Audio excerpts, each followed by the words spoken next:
Լոս Անջելեսում դպրոցում զենքի մասին ահազանգը փակ է պահել տարածքը շուրջ 4 ժամով։ Նոր խարդախություն սոցիալական ապահովագրության շահառուները ստացել են կեղծ նամակներ իբր Գերագույն դատարանի դատավորների ստորագրությամբ։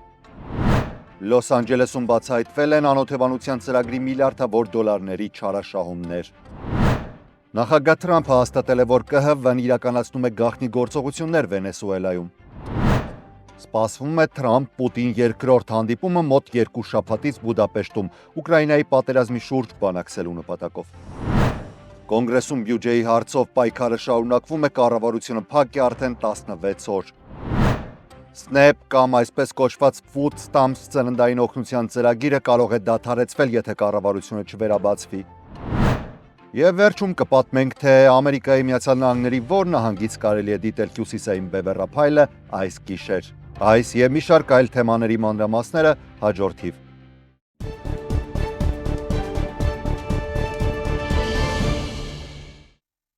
Ողջույն հետևորդներ, USR Media YouTube-յան հարթակում ամենագլխավոր լուրերն սկսենք արտակարգ լուրով։ Ոստիկանությունն այսօր Լոս Անջելես Academy Middle School-ում զենքի սպառնալիքի մասին հաղորդագրություն է ստացել եւ մոտ 4 ժամ շրջափակել տարածքը եւ դպրոցը։ Ծլողները մոտավորապես ժամը 2-ին են ստացել ձայնային հաղորդագրություն դպրոցից, որտեղ ասվում էր, որ վիրավորներ չկան եւ աշակերտներն ու ուսուցիչները ապահով են, մինչեւ ոստիկանությունը շարունակում է հետաքննությունը։ Աշակերտները մնացել են դպրոցում։ Ոստիկանությունը միայն ապահովության ամբողջական հաստատումից հետո է թույլ տվել նրանց դուրս գալ։ Շատ ծնողներ կարողացել են հեռվից տեսնել իրենց երեխաներին դասասենյակների պատուհաններից ձեռքով ողջունելիս։ Բայց ծնողները դժգոհ էին, որ դպրոցը երկար ժամանակ չէր հաղորդում որևէ տեղեկություն, մինչդեռ սոցիալական ցանցերում եւ փողոցում լուրերը տարբեր ուղղություններով էին տարածվում։ Դպրոցական շրջանը հայտնել է, որ գործում էր ըստ սահմանված անվտանգության կանոնակարգերի, սակայն ծնողները տարբեր կարծիքներ ունեն դպրոցում հեռախոսների օրինակ արգելքի քաղաքականության մասին, քանի որ այդ պատճառով նրանք չէին կարողանում կապ հաստատել երեխաների հետ։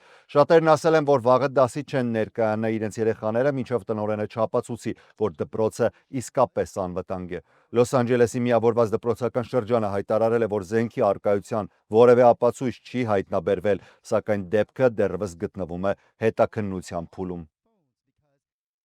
Զգուշացում, նրանք, ովքեր սոցիալական ապահովության ստացողների թվում են, վերջին օրերին սկսել են ստանալ կեղծ նամակներ, իբր ստորագրված Գերագույն դատարանի նախագահ Ջոն Ռոբերտսի եւ դատավոր Սոնյա Սոտոմայերի կողմից։ Նամակում նշվում է, թե շահառուն գտնվում են քննչական գործընթացում, սակայն իրականում սա խարդախություն է, որի նպատակն է գողանալ մարդկանց գումարներն ու անձնական տվյալները։ Սոցիալական ապահովագրության վարչության գլխավոր տեսչությունը զգուշացրել է, որ այս խարդախությունը արագ տարածվում է, թիրախավորելով շուրջ 75 միլիոն շահառուի։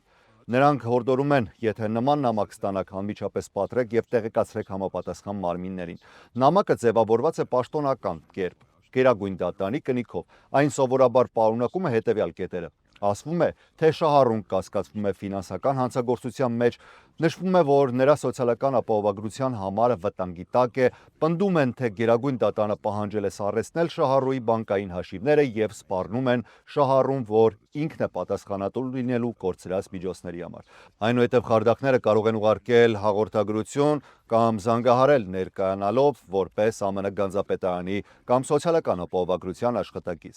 Ինչ անել, եթե նման նամակ եք ստանում։ Մի պատասխանեք առաջին հերթին այդ նամակին, հաղորդագրությանը կամ զանգին։ Չսեղմեք ոչ մի հղում, որը ներկայացվում է որպես պաշտոնական կայք։ Մուտք գործեք միայն պաշտոնական կայք www.ssa.gov.az-ով։ Տեղեկացրեք խարդախության մասին 1-800-772-1213 հեռախոսահամարով։ Սոցիալական ապահովագրության վարչությունը եւ Միացյալ Նահանգների Գերագույն դատարանը երբեք չեն ուղարկում նման նամակներ, որտեղ ձեզ մեղադրում են հանցագործության մեջ կամ պահանջում են գումար փոխանցել։ Մինչև ներկայացնեմ հաջորդ լուրերը, ուզում եմ անկեղծորեն շնորհակալություն հայտնել բոլորիդ անսահման աջակցության եւ ջերմ վերաբերմունքի համար։ Յուրաքանչյուր տեսանյութի հրապարակումից հետո ձեր արձագանքները, մեկնաբանությունները, շնորհակալությունը, բարեմաղթանքները տալիս են անբացատրելի էմոցիաներ։ Բայց շատ կարևոր է, որ մեր պատրաստած նյութերը նաև հավանության արժանանան։ Բառից բուն իմաստով այն պետք է լայք տնեք։ Երբ դուք լայք եք դնում կամ կիսվում եք տեսանյութով, այն օգնում է, որ մեր աշխատանքը հասնի ավելի մեծ լսարանի։ Բաժանորդագրվելը նույնպես շատ կարևոր քայլ է, դա մեզ հնարավորություն է տալիս շարունակել զարգանալ եւ անել ավելին։ Ցավոք հաճախ տեսնում ենք, որ բառիս համար իհարկե ներողություն եմ խնդրում, թեև չարժի այդ բառը ասել, ասենք անիմաստ բովանդակությունը անհավանական դիտումներ ու լայքեր է ստանում, իսկ այն աշխատանքը, որ արվում է պատասխանատվությամբ ու նվիրումով, մնում է նույն տեղում։ Դա մի քիչ ցավալի է, բայց նաև պայքարելու եւ զարգանալու է մեզ մղում։ Այդ իսկ պատճառով երբեմն ստիպված եմ հիշեցնել, դրեք լայք, մեկնաբանեք, բաժանորդագրվեք, դա պարզապես ձևականություն չէ, դա մեր աշխատանքի շարժիչ ուժն է։ Մենք էլ զարգանալու իրավունք ունենք ինչպես մյուսները։ Հուսամ խնդրանքս չեք անտեսի ու շարունակեմ լուրերը։ Դաշնային մարմինները հայտարարել են խոշոր կոռուպցիոն եւ ֆինանսական խարդախության գործերի բացահայտման մասին, որոնք առնչվում են Կալիֆոռնիայի անօթևանության հաղթահարման ծրագրերի տրամադրած միլիարդավոր դոլարների չարաշահմանը։ Լոս Անջելեսում կայացած մամուլի ասուլիսի ընթացքում ներկայացվել է հետաքննության տվյալներ, թե ուր է վերջին 5 տարում անօթևանության դեմ պայքարի համար հատկացված 24 միլիարդ դոլարը։ Քննիչների խոսքով այդ գումարների մի զգալի մասը վատնվել է, վատ է կառավարվել կամ ուղղակիորեն գողացվել է։ FBI-ը, ներքին եկամուտների ծառայությունը, IRS-ը եւ ԱՄՆ արդարադատության նախարարությունը հայտարարել են երկու առանձին քրեական գործերի մասին։ Կոդի Հոլմս, 31-ամյա Բևերլի Հիլզի բնակիչ, որը եղել է Shangri-La Industries ընկերության ֆինանսական տնօրենը, նա կեղծել է բանկային հաշիվների տվյալներ, ցույց տալով, թե իբր ընկերությունն ունի 160 միլիոն դոլար, որպեսզի ստանա պետական ֆինանսավորում։ Արդյունքում ընկերությունը ստացել է մոտ 26 միլիոն դոլար, բայց չի ավարտել խոստացված շինարարությունը Thousand Oaks քաղաքում։ Հոլմսը ըստ քննիչների առնվազն 2.2 միլիոն դոլար է ծախսել իր անձնական շքեղ գնումների համար։ Սթիվեն Թեյլերը, 44-ամյա Brentwood-ից գործարարը, նա խաբել է վարկատուներին, թաքցնելով անշարժ գույքի վաճառքը եւ ներկայացնելով կեղծ տվյալներ։ Թեյլերը գնել է տուն 11 միլիոնով, այնուհետև այն վաճառել 27 միլիոնով, օգտագործելով Լոս Անջելեսի եւ Project Home-ի ծրագրի միջոցները։ Քննությունը շարունակվում է եւ պաշտոնյաներն ընդգծել են, որ նոր ձերբակալություններ են սպասվում առաջիկայում։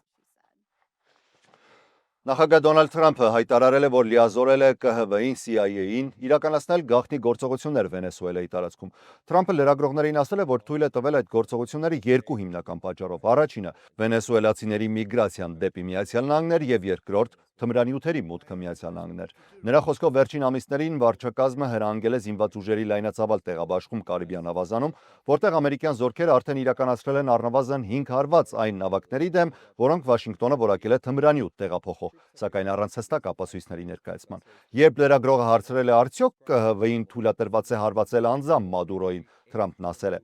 Ես նման հարցի չեմ պատասխանելու։ Դա անիմաստ հարց է ոչ թե հարցնելու, այլ պատասխանելու համար, բայց կարծում եմ Վենեսուելան արդեն զգում է ճնշումը։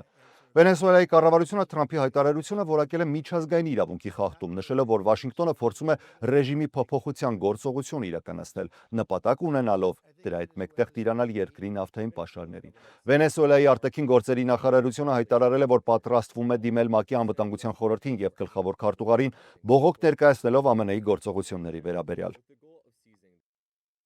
Նախագահ Թրամփը այսօր հայտարարել է, որ նախատեսում է հանդիպել Ռուսաստանի նախագահ Վլադիմիր Պուտինի հետ Հունգարիայի մայրաքաղաք Բուդապեշտում մոտ 2 շաբաթվա ընթացքում։ Այսօր նաև երկրների ղեկավարները մոտ 2 ժամ հեռախոսազրույց են ունեցել։ Նա նշել է, որ պետքարտուղար Մարկո Ռուբիոն շուտով կհանդիպի ռուս գործընկեր Լավրովի հետ հանդիպման ժամկետը եւ վայրը վերջնականապես հաստատելու համար։ Նրանք վերջին անգամ հանդիպել էին օգոստոսին Ալյասկայում, սակայն այն արդյունք չէր տվել չարթարացնելով Թրամփի ակնկալիքները, որ իր երկարամյա հարաբերությունները Պուտինի հետ կարող են բացել խաղաղ բանակցությունների ճանապարհը։ Պուտինի խորհրդական Յուրի Ուշակովը նշել է, որ հենց Մոսկվան էր նախաձեռնել զանգը, այն բնորոշելով որպես բաց ու վստահելի զրույց։ Նա հավելել է, որ Պուտինը զգուշացրել է Թրամփին Ուկրաինային թամավ երկար հեռահարության հրթիռներ վաճառելը կարող է լուրջ վնաս հասցնել երկու երկրների հարաբերություններին։ Թրամփը նախատեսում է վաղը հանդիպել Զելենսկիի հետ, որը շարունակում է պահանջել այնպիսի զենքեր, որոնք թույլ կտան Ուկրաինային հարվածել Ռուսաստանի խորքում գտնվող բազաներին։ Զելենսկիի կարծիքով նման քայլը կստիպի Պուտինին լրջորեն վերաբերել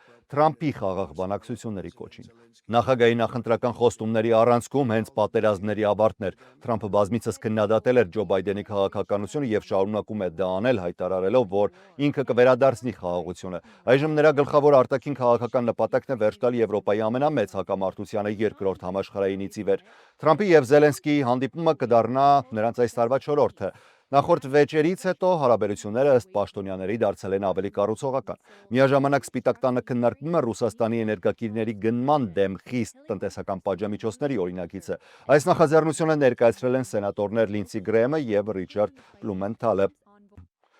Եվ քանի որ խոսեցինք կոնգրեսից, կառավարության մասնակի փակումը շարունակվում է, քաղաքական դիմակայությունն էլ խորանում, կառավարությունը փակ է արդեն 16 օր։ Այսօր արդեն 10-րդ անգամ հանրապետականների ժամանակավոր բյուջեի նախագիծը մերժվել է դեմոկրատների կողմից։ Ներկայացուցիչների պալատի խոսնակ Մայք Ջոնսոնն այսել է, որ դեմոկրատները նախընտրում են քաղաքական թատրոն խաղալ։ Նա նշել է, որ հանրապետականները շարունակելու են աշխատել տեղերում, օգնելու վետերաններին, գյուղական շրջանների հիվանդանոցներին եւ սահմանապահ ծառայություններին։ Մենք օգնում ենք ամերիկացիներին հաղթահարել այս ճգնաժամը, մինչ դեմոկրատները զբաղված են սելֆիներ անելով եւ քաղաքական շոուներով, ասել է Ջոնսոնը։ Հանրապետականները կրկին պնդում են, որ իրենց առաջարկած մաքուր բյուջետային նախագիծը բավարար էր կառավարությունը վերաբացելու համար, սակայն Սենատի դեմոկրատական մեծամասնությունը մերժում է այն շարունակաբար։ Սենատի մեծամասնության ղեկավար Ջոն Թյունը փորձել է ստիպել անգամ դեմոկրատներին փոխել դիրքորոշումը, սակայն ապարդյուն։ Թյունը նույնիսկ առաջարկել է հետագայում առանձին քվեարկել առողջապահության մատչելիության ակտի հարկային վարկերի երկարաձգման շուրջ, բայց առանց արդյունքի երաշխավորման։ Դեմոկրատները պնդում են, որ չեն քվեարկի կառավարության վերաբացման օգտին, մինչև չստանան հստակ խոստում այդ վարկերը երկարաձգելու վերաբերյալ։ Նրանք զգուշացնում են, որ միլիոնավոր ամերիկացիներ, հատկապես փոքր բիզնեսների տերեր եւ ֆերմերներ, կարող են առաջիկա շաբաթներին տեսնել իրենց ապահովագրական վճարների կտրուկ աճը։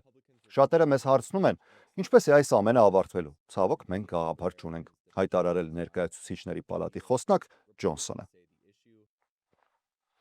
Զեղչային սուպերմարկետների ցանցը Ալդին կրկին ներկայացրել է ավանդական Thanksgiving-ի հատուկ առաջարկ ընթրիքի ամբողջական մթերք 10 անձի համար ընդամենը $40։ Սակայն այս գինը չի վերաբերում մեկ ամբողջական փաթեթի վաճառքին։ Ալդին պարզապես առանձնացրել է 21 տարբեր մթերք եւ բաղադրիչ, որոնք կարելի է գնել խանութից կամ պատվիրել առաքմամբ տանը պատրաստելու համար։ Այս ցանկում ներառված են 14 ֆունտանոց հնդկահավ, կարտոֆիլ, հացաբուլկեղեն եւ այլ ավանդական բաղադրիչներ։ Ընկերության տվյալներով այս տարվա արժեքը $7 ավելի ցածր է, քան նախորդ տարվա նմանատիպ առաջարկը։ Ամերիկյան խոշոր այլ ցանցեր, օրինակ Walmart-ը, Target-ը նույնպես առաջարկում են նմանատիպ տոնական ընթրիքների փաթեթներ, սակայն Aldi-ի տարբերակը ներկայումս համարվում է ամենամատչելին, հաշվի առնելով ամբողջական պարունակությունը։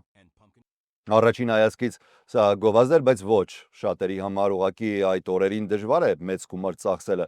եւ հետեւաբար կարելի է դիտարկել այլ ընտրանքային տարբերակներ։ Փոխարենը կարող եմ գովազդել մեր գործընկերներին։ Շտապեք հայտեր ներկայացնել տոնական օրերի համար Կոզանյան Միթ-Ընտիկյոր մարքեթում կամ ամրագրել ձեր տեղը Ասատրյանց ռեստորանում։ Նրանք դեռևս չեն հայտարարել տոնական օրերի գնացուցակը, բայց առաջ ընկնելով ասեն, որ հայկական հետոին թողնելու գործը ճիշտ չի լինի, որքան շուտ, այնքան ավելի հանգիստ։ Ու շարունակենք լուրերով սննդային թեմայով այդուամենայնիվ։ Միացյալ Նահանգներում 40 միլիոն ցածր եկամուտ ունեցող մարդու սննդային օգնություն տրամադրող դաշնային ծրագիրը կարող է դադարեցվել նոյեմբերին, եթե կառավարական փակումը չլուծվի ժամանակին։ Արդեն մի շարք նահանգներում նոր դիմումները չեն հաստատվում։ SNAP-ը, որը նախկինում հայտնի էր Food Stamps, ամերիկյան սոցիալական անվտանգության ցանցի առանցքային մասն է։ Այն օգնում է յուրաքանչյուր 8-րդ ամերիկացուն սնունդ գնել, տրամադրելով նախապես լիցքավորված քարտեր կամ վերալիցքավորելով դրանք ամսական։ Բայց տարբերությամբ այն ծրագրերից, ինչպիսիք են սոցիալական ապահովագրությունն ու Medicaid-ը, SNAP-ը կախված է կոնգրեսական ֆինանսավորումից եւ այդ պատճառով խոցելի է կառավարության փակման ժամանակ։ Գյուղատնտեսության նախարարությունը հոկտեմբերի 10-ին նամակ է ուղարկել նահանգների համապատասխան գործակալություններին, հորդորելով դադարեցնել տեխնիկական ֆայլերի ուղարկումը, որոնք թույլ են տալիս քարտերի լիցքավորում կամ վերալիցքավորում։ Սա չի նշանակում իրականում, որ նոյեմբերին վճարումները հաստատ չեն լինելու, բայց հարցականները գնալով շատանում են։ Եթե կոնգրեսը չհամաձայնի բյուջեի շուրջ, ծրագրի շարունակման համար անհրաժեշտ գումարը կարող է փորձել գտնել նահանգային կառավարությունը, սակայն դա չափազանց բարդ է։ SNAP-ի ամսական ծախսերը գնահատվում են մոտ $8 միլիարդ։ Դաշնային դատավոր Սառա Էլիսը որոշում է հրապարակել, ըստ որի Չիկագոյի շրջանում գործող ներգաղթի դաշնային գործակալները պարտավոր են կրել տեսախցիկներ, body cams։ Դատավորն ասել է, որ վախեցած է հեռուստաեթերում տեսած բախումներից։ Էլիսը նաև երկուշաբթի դատարան ներկայանալու հրաման է արձակել գործողության տնօրենին։ Իսկ դաշնային վերաքննիչ դատարանը մերժել է Թրամփի վարչակազմի բողոքը եւ հաստատել ստորին դատարանի Իլինոյսում ազգային գվարդիայի տեղակայում արգելելու որոշումը։ Վերջին շաբաթների ընթացքում Չիկագոյի տարածքում ավելի քան 1000 ներգաղթյալ է ձերբակալվել եւ IC Բրոդվեի շենքի առջեւ պարբերաբար անցկացվում են բողոքի ցույցեր։ Այս գիշեր հոկտեմբերի 16-ի ուշ ժամերին եւ մինչեւ հոկտեմբերի 17-ի առավոտյան միլիոնավոր ամերիկացիներ կկարողանան վայելել բնության ամենահիասքանչ երևույթներից մեկը՝ հյուսիսային բևեռափայլը։ Ըստ ամենաօվկիանոսային եւ մթնոլորտային վարչության արևային պայթյունների հետևանքով առաջացած մագնիսական փոթորիկը կարող է լույսերը տեսանելի դարձնել սովորականից ավելի հարավ։ Եթե եղանակը պարզ լինի, հյուսիսային լույսերը հնարավոր կլինի տեսնել Ալյասկայում, Վաշինգտոնում, Մոնտանայում, Վայոմինգում, հյուսիսային եւ հարավային Դակոտաներում, Մինեսոտայում, Այովայում, Վիսկոնսինում, Միչիգանում, Նյու Յորքում, Վերմոնտում, Նյու Հեմփշիրում, Մենում եւ Այդահոյում։ Ցավոք սրտի Կալիֆոռնիան չի մտնում այդ ցանկում։ Փայլատակումները կսկսվեն մոտավորապես երեկոյան ժամը 5-ից մինչև գիշերվա ժամը 11-ը արևելյան ժամով։ Սակայն ճշգրիտ ժամանակը կարող է տարբեր լինել կախված տեղակայությունից եւ մագնիսական դաշտի փոփոխություններից։ Հյուսիսային լույսերն առաջանում են, երբ արևից եկող լիցքավորված մասնիկները բախվում են երկրի մթնոլորտի գազերին, ինչի արդյունքում էլ առաջանում են գունավոր փայլեր, հիմնականում կանաչ, մանուշակագույն կամ կարմիր երանգներով։ Այս երևույթը տեսանելի է երկրի բևեռների մոտ, որտեղ մագնիսական դաշտը թույլ է տալիս մասնիկներին ներթափանցել մթնոլորտ։ Լավ դիտման համար անհրաժեշտ է գնալ հնարավորինս հեռու քաղաքային լուսավորությունից,